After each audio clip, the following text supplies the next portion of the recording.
Hello class, today we're going to go ahead and start chapter 5, which is quadratic functions, and today we're going to be graphing quadratic functions. So your learning target is that you should be able to graph a quadratic function after today's notes. So let's go ahead and look at an example.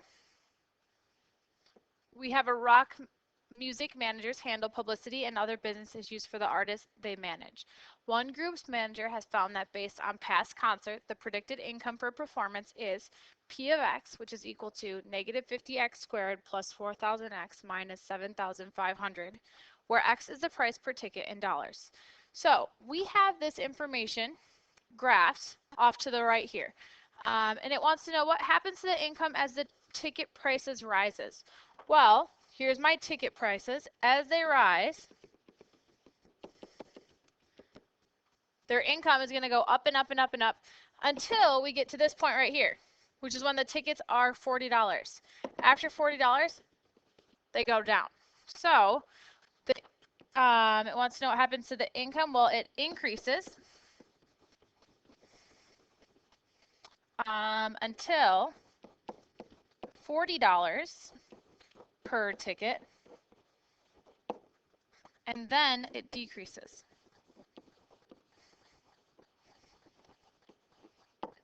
And obviously the function that is graphed off to the right is a quadratic or a parabola, and the way I know that is from it has an x squared term. That's what makes it a quadratic function. So a quadratic function, it's in the form of ax squared plus bx plus c. The biggest thing is it has to have this x squared as the biggest exponent. So the exponent on this one is 2, so the highest exponent has to be 2 for it to be a quadratic. So it wants to know, well, what is the y-intercept? Well, in my formula, to get your y-intercept, it's always where x is equal to 0. So if I were to plug in 0 for any x, I would have a times 0 squared plus b times 0 plus c. Well, this would be 0, 0. So your y-intercept would always be equal to the c value. Okay. It also wants to know where you get your x-coordinate of the vertex. Well, if you notice, the axis of symmetry is x equals the opposite of b over 2a. So this is also your x value. So your x value for your vertex is when x is the opposite of b over 2a. And the b and the a are just coming from your formula. So your a is always what is with the x squared, and the b is always what is with the x by itself. So we also have maximum and minimum values of a quadratic function. If a is positive, so that means that first number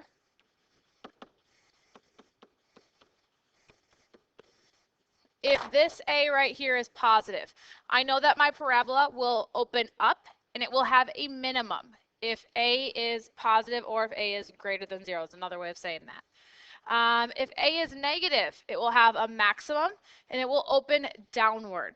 Okay, so it opens down and it has a minimum and it's when a is negative, or another way of saying that is when a is less than 0. That would make it negative. Okay, so let's look at an example. Find the following and then graph. So we have g of x is equal to x squared minus 6x plus 3. Okay, so we need to find the y-intercept, the vertex, and the axis of symmetry. Well, we always know that our y-intercept is our c value. Well, our c value is 3. So I have my y-intercept is when x is 0 and y is 3. Then in order to find my vertex, I find my x value by using the opposite of b over 2a. Okay. Well, in this case, if I use this quadratic formula, my a is 1 because it's what's in front of the x squared. My b is what's in front of the x, so it's negative 6. And my c is the number by itself, so it is 3. So I'm going to plug that into here. The opposite of b, so b is negative, so now positive 6 over 2 times 1. So I have 6 over 2, which equals to 3. Okay. This is also not only the x value of your vertex, but it's also your axis of symmetry. And in order to have your axis of symmetry, it's x equals 3. You have to write x equals 3 because it's an equation. Okay.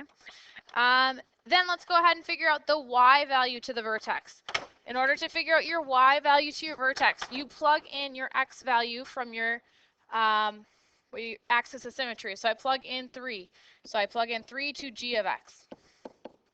So I have 3 squared minus 6 times 3 plus 3. So I have 9 minus 18 plus 3. Negative 9 plus 3 gives me negative 6.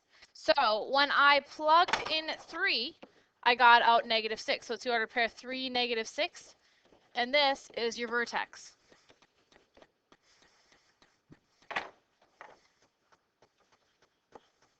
Then I go ahead and I start plotting this. I recommend putting the axis of symmetry on there first. I know that x equals 3 is a vertical line. Okay, so x equals 3 straight up and down. I usually do my axis of symmetry as a dashed line. And what it means is that the parabola will be symmetric across this line. So then I'm going to plot my vertex, which is 3, negative 6. And then my y-intercept, 0, 3. Well, I told you that everything is symmetric across this line. So if I have a point here, I have one equal on the other side. So 1, 2, 3, 1, 2, 3. Ignore this little blue piece I have there. Then I can go ahead and sketch. It's a parabola, so it should be that kind of U shape. And there is the graph of y equals x squared minus 6x plus 3.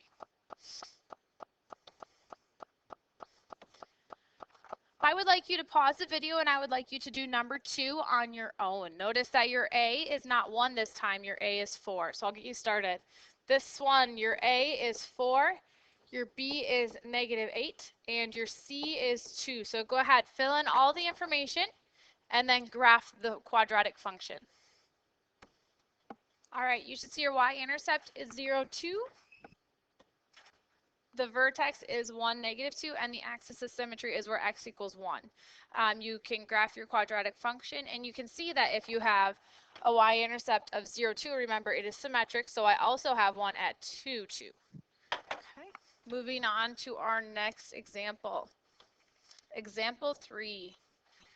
An object is fired straight up from the top of a 200-foot tower at a velocity of 80 feet per second. The height h of t of the object t seconds after firing is given by the equation h of t. Find the maximum height reached by the object and the time that the object is reached. Well, I see that my a value is negative, which means that it opens, my parabola will open down. So it looks something like this. So it wants us to find the max height. Well, that's going to be right here. This is also the same as your vertex. So we just have to go through how to find the vertex again.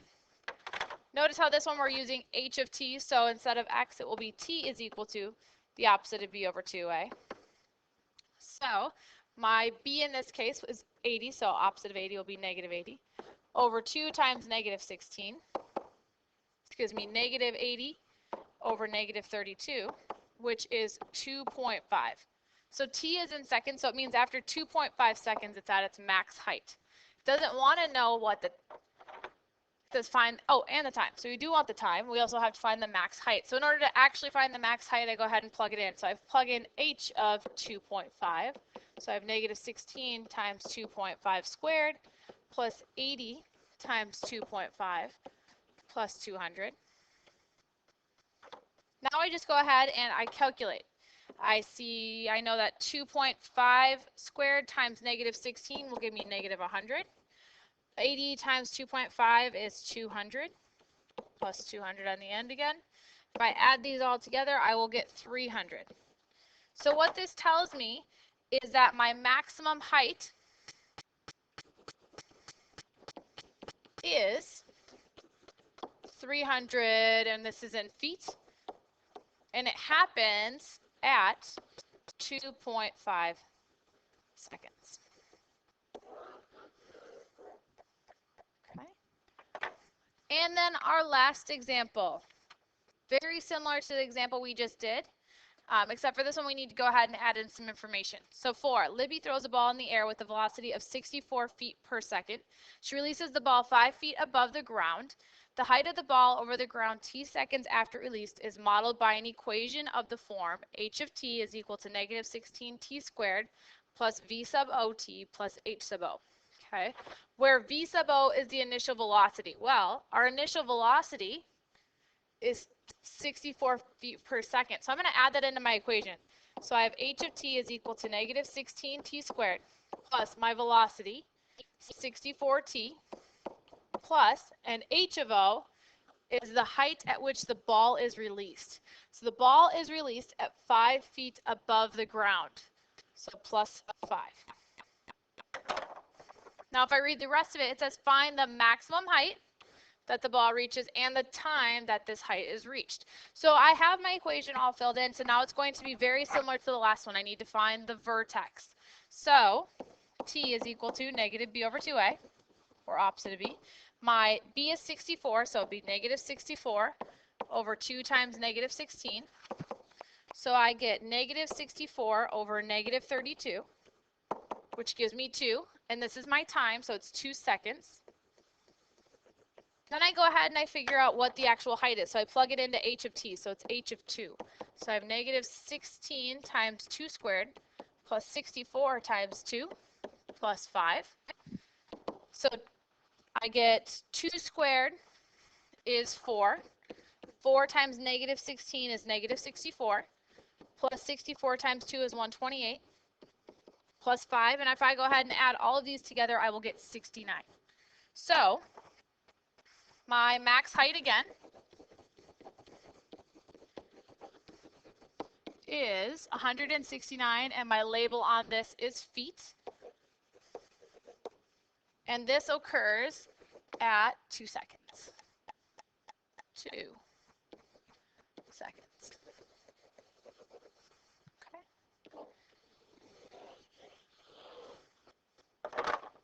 So that is the end of our notes, so we're going to stop there. Please let me know if you have any further questions and we can go over them in class. Have a nice day, and I will see you tomorrow.